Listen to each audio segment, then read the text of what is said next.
Oi, gente.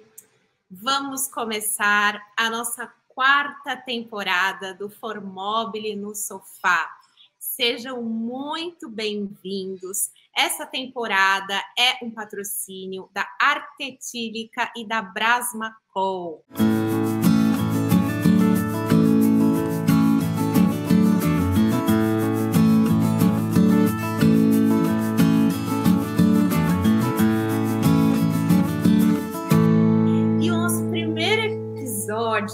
Para botar luz nessa nova temporada, a gente vai trazer o Diego Farto, que é diretor de marketing, de comercial e de P&D da Arte Etílica, para a gente falar sobre um assunto maravilhoso que é sistema de iluminação. Tudo bem, Diego? Tudo bem, tudo bem. Como vai, Ju? É um prazer estar aqui com vocês.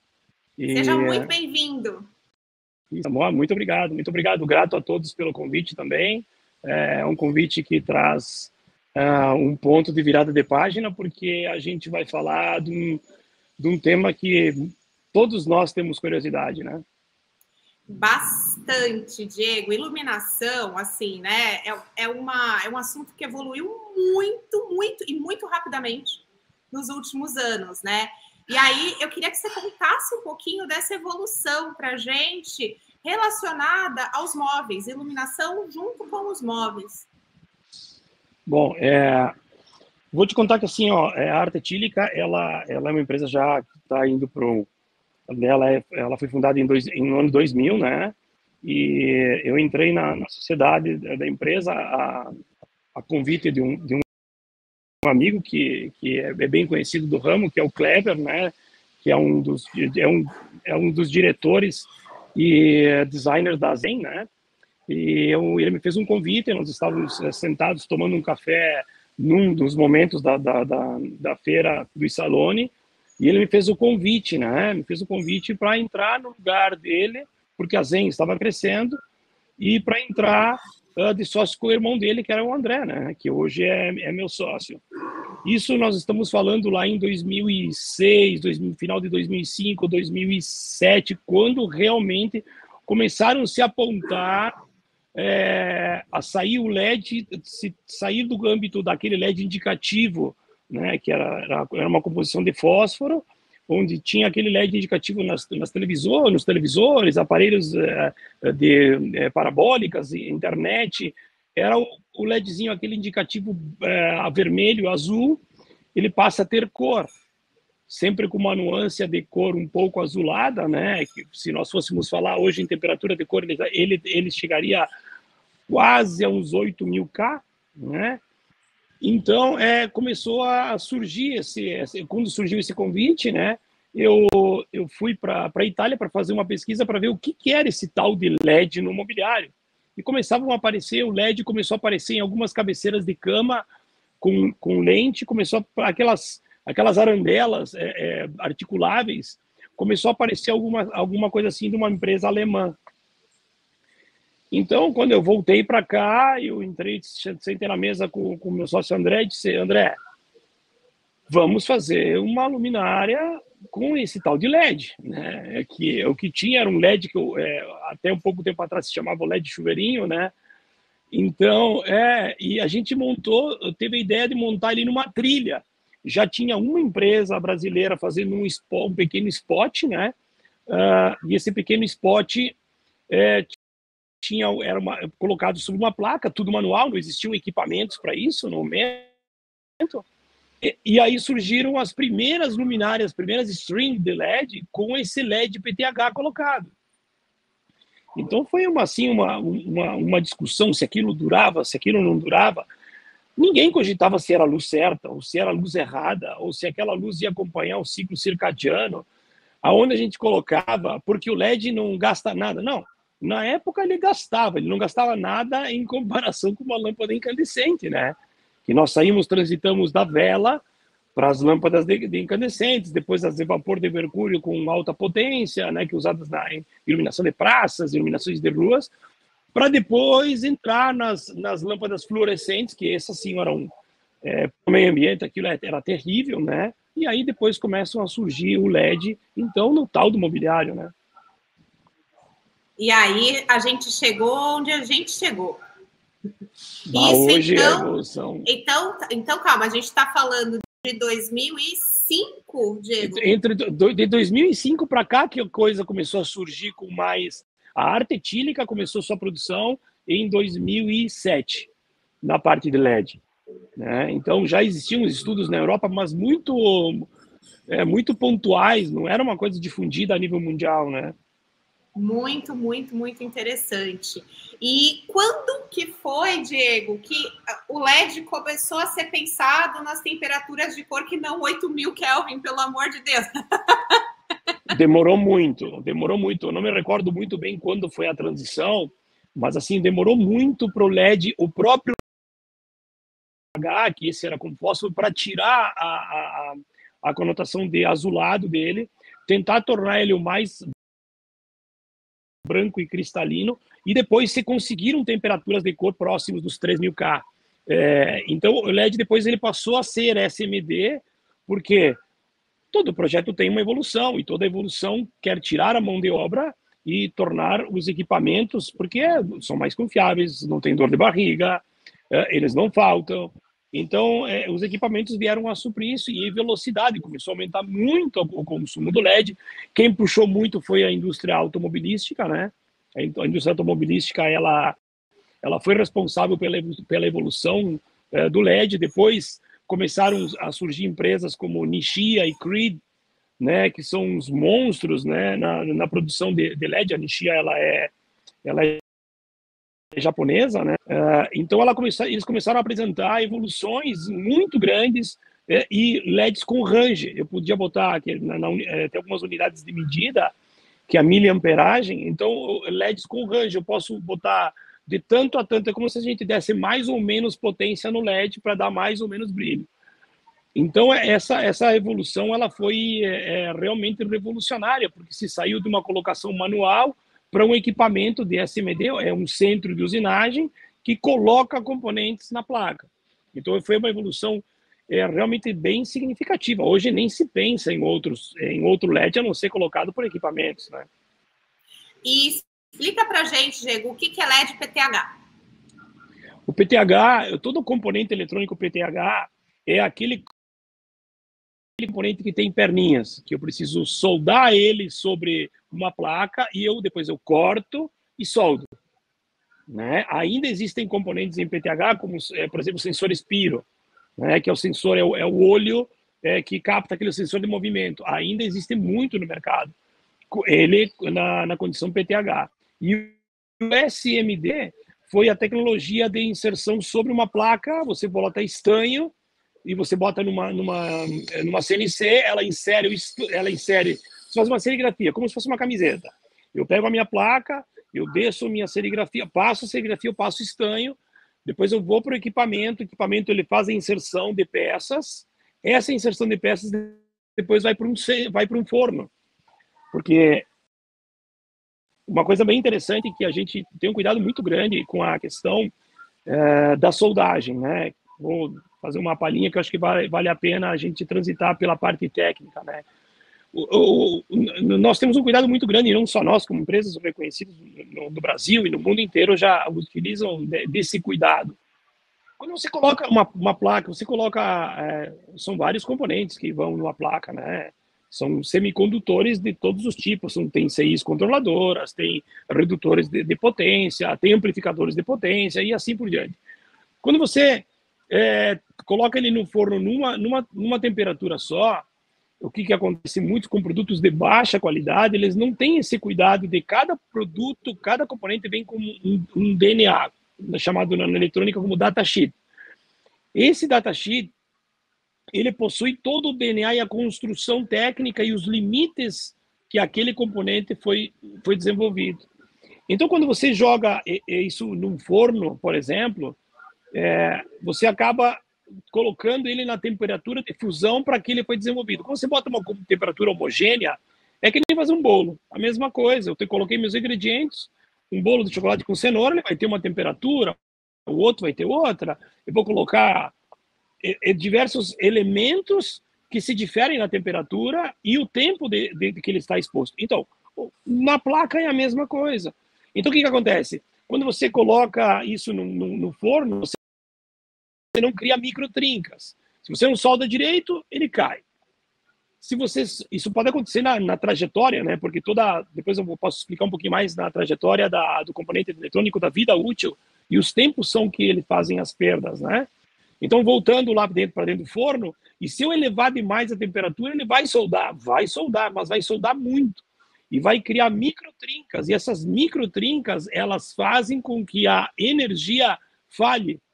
E aquilo acaba comprometendo a vida útil do material. Por isso que tem produtos que duram 6 meses, 90 dias, outros produtos vão até 3 anos, vão a 5 anos. Tudo depende da qualidade. Qualidade versus durabilidade versus estabilidade de fluxo luminoso, tem que ter produto de componente qualidade. Qualidade do cobre da placa, da procedência do cobre da placa, que quando o cobre é aquele que vai dentro da placa, das placas, no ramo da eletrônica se chama de onça. Então, tem 1 onça, tenho 2 onças, eu tenho dupla camada, minha camada é mais espessa, menos espessa, tudo isso para quê? Quando eu jogo energia na minha placa, quando o início e o final da trilha tem mínimas perdas. A mesma coisa. Sempre existem perdas. Nós sabemos bem a importância de se especificar produto de qualidade, Diego, porque se a gente especifica qualquer sistema de iluminação, né, a gente sabe que não vai ter um bom desempenho ao longo do tempo, né? Que os nossos clientes vai passar 1 mês, eles já vão estar reclamando. Então, é super importante isso que você está falando, porque, de fato, existe LED e LED, né? Então, é muito importante que todo mundo entenda isso para não comprar qualquer coisa, né? E assim, Ju, uma coisa bem importante quando a gente recebe, por exemplo, mesmo que cada empresa tem a sua particularidade. Nós somos homologados pela Samsung de Taiwan, né? Então, todos os semicondutores que a gente traz, a gente procura trazer todos de lá. Lá eles têm, não adianta, eles são líderes mundiais nisso, né? Como o Chile é o melhor produtor e maior produtor de cobre do mundo, né? Então, assim, todo lote vem um datasheet e eles mandam da onde eles retiram, porque nós homologamos, por exemplo, com empresas desse porte, eles dizem da região que nós especificamos para que da placa de silício o BIM. Então, tem uma placa e dessa placa tem as regiões da placa que vem para nós, que chamamos BIM, né? Então, nós temos lá o BIM X e o BIM X, que a empresa homologa, que é o range que eu posso ter, porque nunca vem 3.000K ou 2.700, mas o tamanho do range fala da qualidade da placa. A faixa, então, né? É a faixa que você vai trabalhar. Então, nós sempre vamos buscar o que há de melhor em produto. Porque luz não é como uma dobradiça que está rangindo, ela continua abrindo. Um puxador que deu uma batida, uma porta que tem um risco, ela continua exercendo a sua função. Nós não podemos ter falhas, porque a casca é uma simples cobertura da tecnologia. Não que a gente não tenha problema, tá, Ju? Nós temos. Vender produtos com luz é vender responsabilidade. Luz com responsabilidade é garantir o produto, que o produto não vai ter problema. E quando ele tiver problema, você saber apontar. Porque quando nós recebemos um problema, às vezes tem solicitações muito diferentes daquilo que a gente está acostumado. A gente estuda, a gente faz um dissecamento, como se a gente fizesse uma autópsia da placa para ver realmente o que aconteceu. A gente emite laudos, a gente fala com nossos distribuidores mundiais, porque pode acontecer. Tem componentes que são somatórios de uma placa, de um componente da tabela periódica, e houve na produção, mesmo sendo equipamentos de última geração e controles assíduos de todas as normativas que você possa imaginar, pode haver uma distorção. Então, a gente vê isso em carros a nível mundial fazendo recal em função de um semicondutor que parou de funcionar e não acionou o airbag ou não acionou o sistema de segurança de frenagem. Então, o mundo da eletrônica, ele tem muito a nos ensinar ainda, né?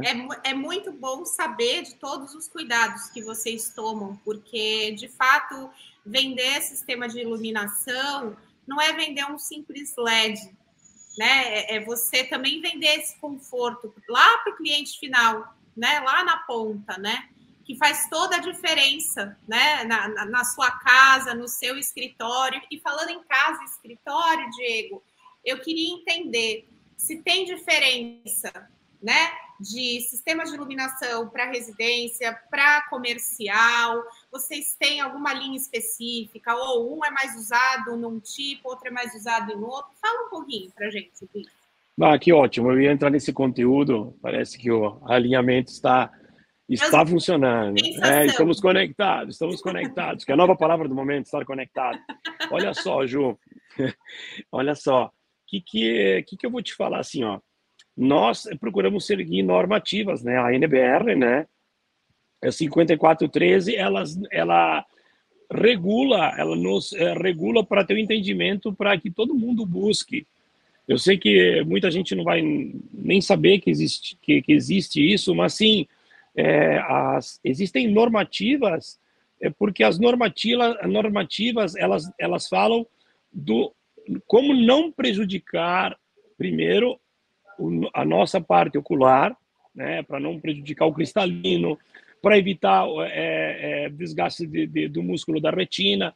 Então, são várias coisas e vários estudos existem baseados numa norma. As normas elas são adequadas, elas podem ter modificações, mas elas já tomaram uma base. Quando a gente fala, por exemplo, no ambiente de trabalho, se fala em 500 lux, né? É uma unidade de medida do local onde você está trabalhando. Quando vem uma fiscalização, por exemplo, essas fiscalizações acontecem onde? Acontecem em escolas, acontecem em hospitais, acontecem em indústrias, né? E quando eles fazem uma avaliação, eu tenho que ter, eles têm uma faixa de tolerância, mas 500 lux na área onde eu estou trabalhando. Se eu estivesse trabalhando deitado no chão, 500 lux no chão. Se eu estou sobre uma mesa, é 500 lux na mesa. Se eu tenho bancada é 500, porque assim uma mesa é 74, 75 centímetros de altura e uma área de trabalho pode chegar a 93, 94. Tudo depende da sua atividade.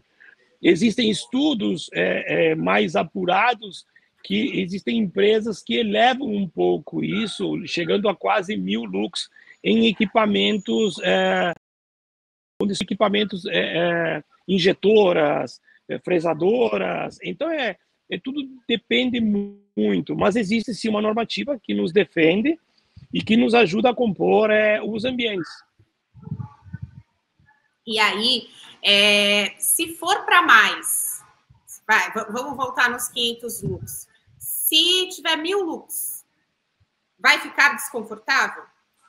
Vamos lá, então nós vamos para um outro âmbito, nós vamos falar sobre onde começa a acontecer o ofuscamento do olho. Por que a gente usa óculos escuro? Existem estudos maravilhosos em universidades americanas, até estou para receber um artigo fantástico sobre a discussão da temperatura de cor versus do ciclo circadiano e versus a busca pela cor do sol, a luz do dia, né? Então, assim, porque eu vou botar 3.000 cal, 2.700, porque eu vou ficar mais calmo. Depende a quantidade de fluxo luminoso que tu está emitindo para o olho. Então, assim, só para tu ter uma ideia, assim, tá? Um milionésimo, que é 1/1 milhão de candelas, tá? Já o olho já consegue reconhecer um ambiente com luz, que seria aquela luz totalmente negra com uma pequena incidência de luz. O olho já consegue mapear, eu consigo enxergar o chão, eu consigo definir que eu tenho uma volumetria para não bater. E o olho ele começa a ser prejudicado acima de 1 milhão de candelas.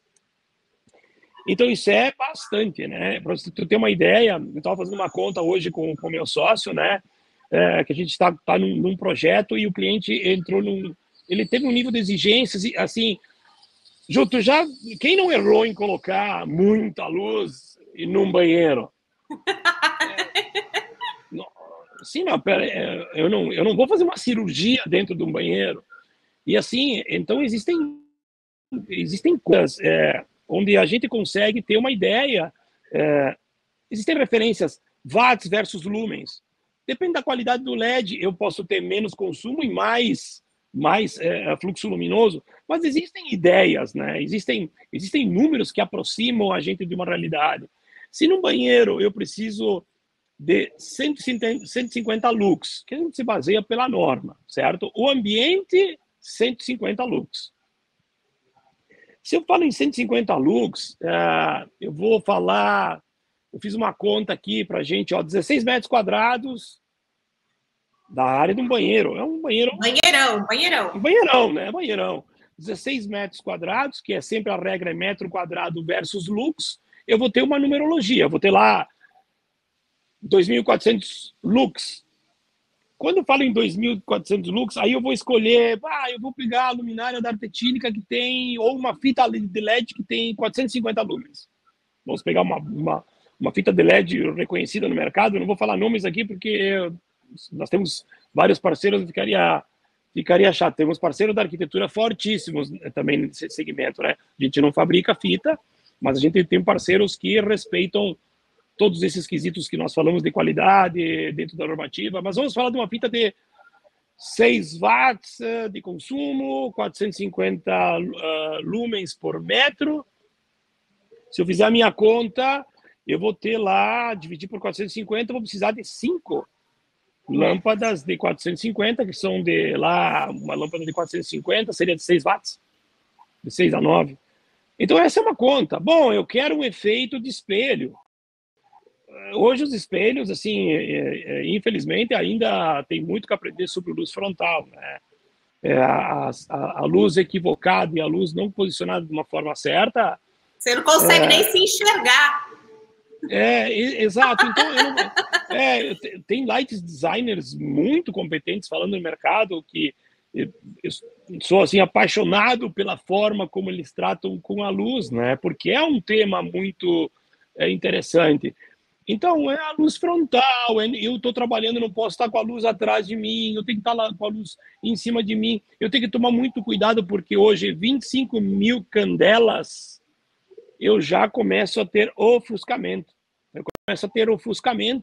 Ou seja, mas diga, mas quanto dá isso em lumens? Daria entre 300 e em torno de 320 lux. Eu já começo a me incomodar quando eu boto, porque nós estamos falando por metro quadrado. Então, se eu botar uma placa, se eu olhar para ela com 25 mil candelas, é aonde eu começo a transitar com o ofuscamento. Eu estou falando ali de 300 lux, 300 e poucos lux. Então, cada ambiente ele deve ser estudado, porque tem normas e tem softwares muito competentes. E os light designers, a arquitetura hoje começa a fazer estudos para se tornar um lighting designer, porque não adianta nada, Ju, uma bela forma com a luz errada. Não adianta. Tem que funcionar. Isso é o que eu sempre defendo, Diego. Tem que ser bonito e tem que ser funcional. Isso aí. Então, assim, as correções... Isso é uma palavra muito, muito legal para a luz, né? Tem pessoas que não se sentem confortáveis com 2.700K. Nós trabalhamos com 2.700 até 5.000. A gente faz algumas coisas corporativas, né? Que o 5.000 ele ainda é muito atento, o mercado ainda usa muito o recurso da cor de 5.000K, mas cada cor ela transita de uma forma. Banheiro, principalmente, onde a mulher tem a maquiagem, nunca saiu com as bochechas marrom. Sim, porque você está com a luz incorreta. E assim, Ju, vou te falar assim, eu passo ou com a minha esposa, ou com os filhos, ou a trabalho em muitos hotéis. Existe um erro de cálculo fluxo luminotécnico nos hotéis mais antigos. A gente participa de vários hotéis com clientes ou negócios diretamente conosco. E assim, a gente acaba transitando muito na conversa sobre a quantidade de luz. É assim, você entra em hotéis, o que você vai entrar no quarto, você vai fazer? Você tem aquela luz baixa, mais tênue, mais âmbar, porque é o momento de você descansar. Você não fica dentro do hotel. Se você tem um hotel a trabalho, você vai lá teria que ter, né, em algumas condições, onde tem escrivaninha, uma luz melhor. Isso sim, mas não, mas é toda aquela luz baixa. Você entra no banheiro, ou você parece um panda, né, que tem um light design que usa muito cenoura, que eu adoro, né? Ele fala muito nisso no panda, você fica com olheiras a partes das sombras em função dessa luz, essa luz incorreta.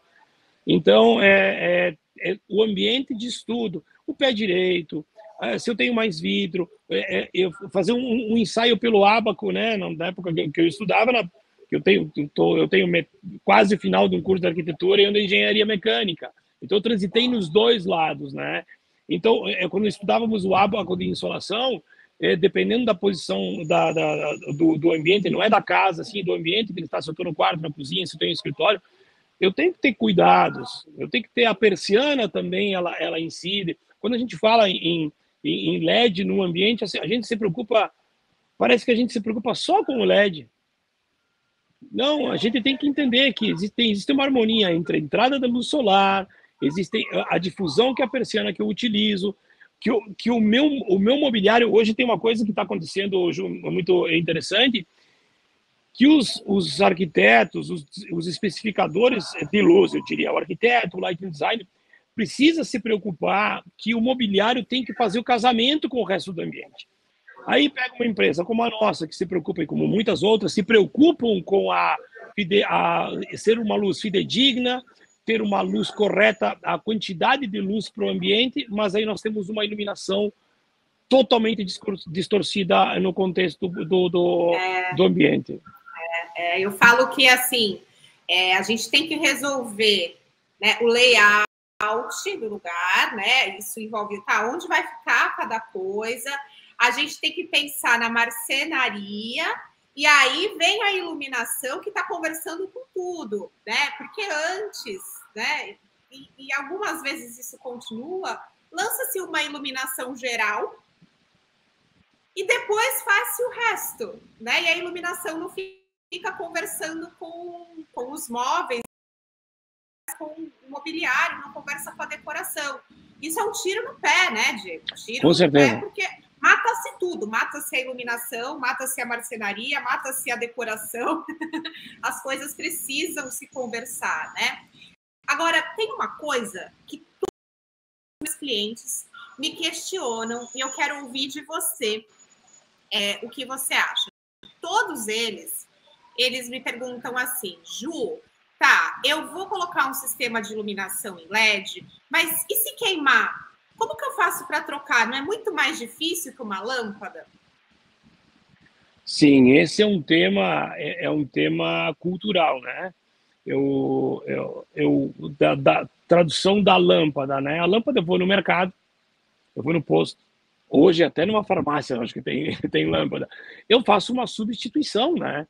A Debulbo, ela tem isso, e as lâmpadas que substituíram as fluorescentes, elas têm essa particularidade. Eu vou lá e troco. Diferentemente para o mobiliário, você tem que trabalhar com produto de qualidade. Você tem que ter uma exigência. Não adianta nada eu pegar e colocar. Justo, imagina, eu vejo isso muito. A gente estava falando essa semana, eu tive reuniões com indústrias do segmento que usam muita iluminação, tá? A gente transita em muitas marcas, né? E padrões médio-alto, e nós também transitamos nós temos duas marcas, nós temos a Artetílica, que é tudo que é customizável, tudo que eu possa customizar, em temperatura de cor, potência, dimensional, quantidade de LEDs, o que mais agora, pintura, gravação, tudo que precisar transitar, a gente consegue fazer dentro da Artetílica. E nós temos a marca Nuse, que é onde a gente está em uma grande parte de revendas a nível nacional, que atendem a marcenaria,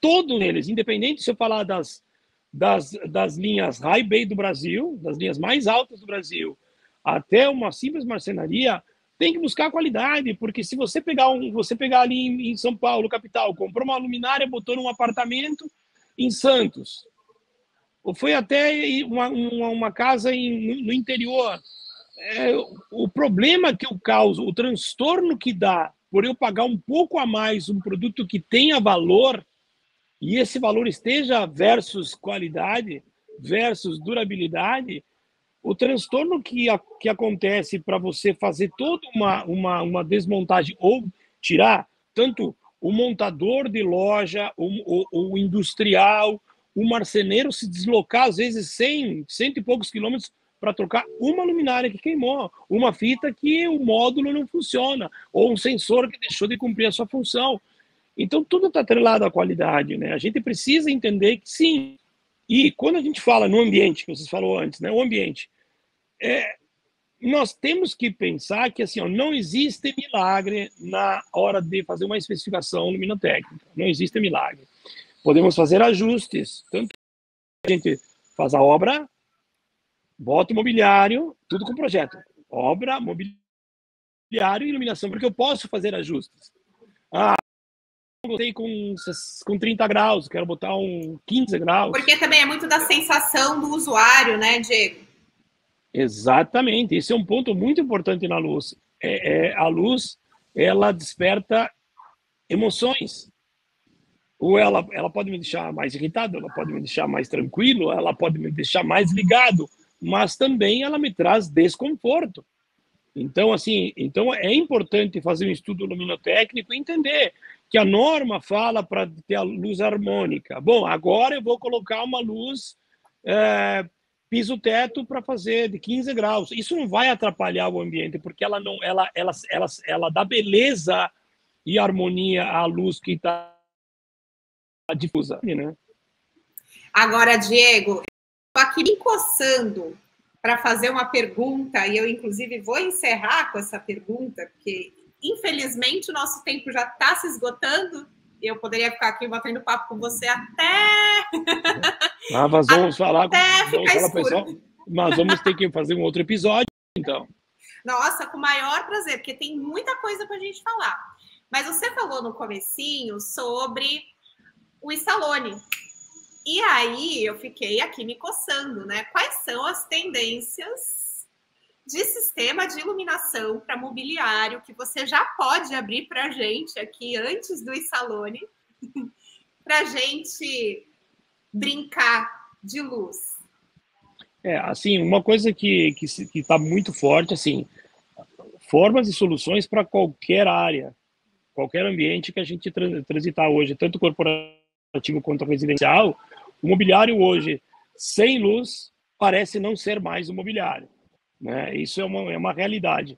A conectividade e você poder, você tomar decisões sobre a luz que você precisa. Isso eu acho que é uma pegada que vai estar muito forte. Agora nós temos a Eurolute, né? É um evento que é focado na luz, mas já no Essalone passado, não, assim, o móvel que não tinha iluminação, ninguém percebia. Essa é a verdade. Todo mundo vai focar, todo mundo vai perceber um detalhe, vai perceber um diferencial, onde tem a luz. Isso é fato. A conectividade é uma coisa que vai ficar cada vez mais forte. O controle sobre os sistemas, o controle da voz, e a possível não só dimerização, como a possibilidade de eu escolher qual a temperatura que eu quero e que se adequa mais a mim, ao meu gosto pessoal. Eu gosto mais de 2400. Eu vou trabalhar com 2400. E posso adicionar potência, porque o equilíbrio dá o conforto.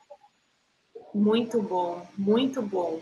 Conversando com várias tecnologias, né? Isso, várias. E isso, eu ia falar, isso é futuro, mas eu já corrigi imediatamente, isso é presente. É isso aí, Ju.